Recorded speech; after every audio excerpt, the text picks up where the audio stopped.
This switch, let me give name S1, S2. Before that, we'll have the values Q1. So initial charge, how much it is? Let it be Q1. Q1 should be equal to C1 into 3, 6 coulombs. What was the initial charge in this capacitor? C2 into 4. C2 is how much? C2 is 4. 4 into 8, 8 coulombs. This was the initial charge. Then finally, after closing switch, how to decide which will be at higher potential, which plate will be at positive, negative?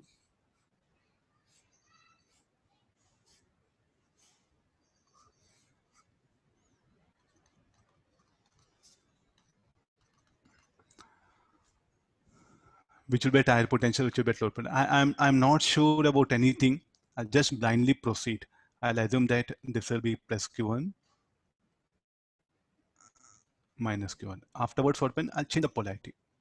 If I get negative, I'll change polarity. If I get positive, what I assume, right? I'll assume Q1 this plate to be positive and this plate to be negative. Here this positive, negative. I'll solve the problem. If I get Q1 negative, I'll change polarity.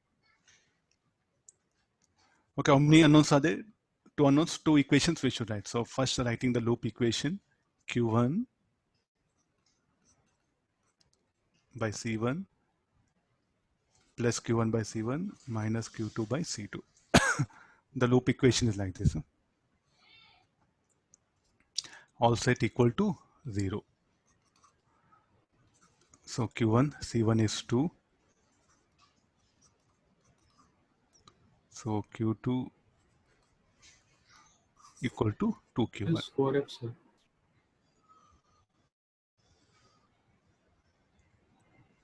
What happened? C2 is 4F, sir. This is 4F, no? Yeah.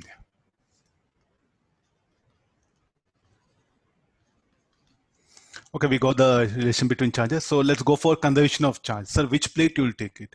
Either will you take this plate, any plate. So let me take plate. This is A, B, this is a plate X, Y. So plates A and X, I'll take it. What was the initial charge of the plates A? So plus Q1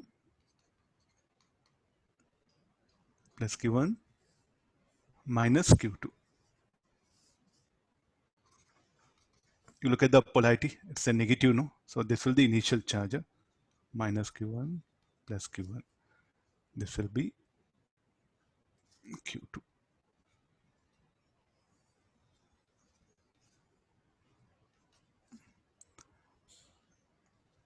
Q1 minus Q1. So finally, plus Q1 plus Q2. Sir, how can you assume how this was the negative plate? You made it positive. You look for final answers. So Q1 plus, so this will be 6 minus 8, Q1 plus Q2. So Q1 plus Q2 equal to minus 2. So two equations to unknown.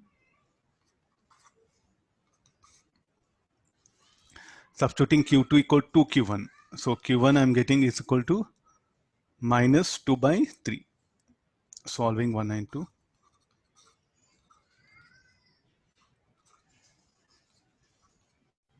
So final polarities will be dependent on the initial polarities.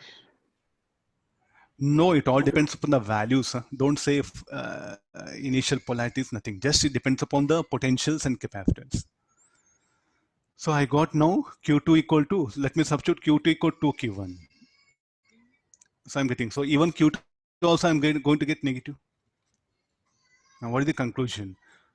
Just change the polarity of the plate. What we assume them to be positive, no, the polarities will be here different. Okay, the interpretation of the negative charge is very important here. What do you mean negative charge? Not answer wrong. The polarity of plate, what you assume is opposite to that. Will there be any impact on this? The heat generated? No. The heat generated, how much it should be there? It will be there. So here heat generated, UI, this will be the final potential energy, will be UF. Again, you have to proceed in the same way. I'll write only equation, UI, work done by cell, equal to UF plus H.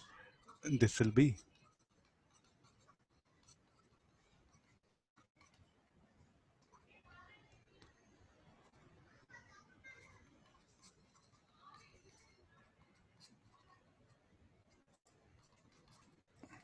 H is heat generated.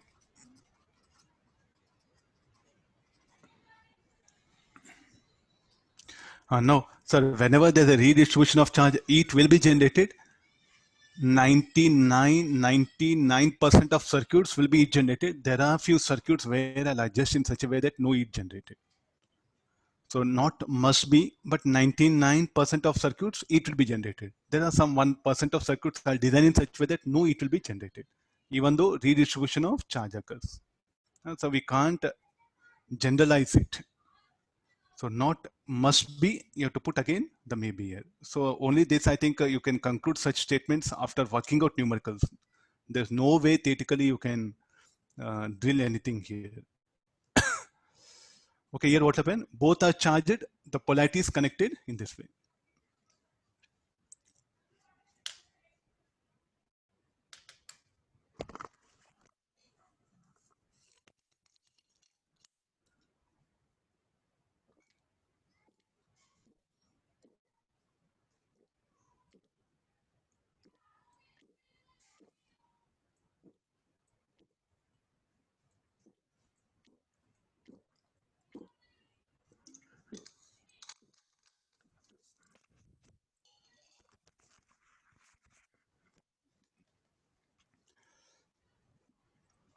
Okay, this is about what happens if one charged capacitor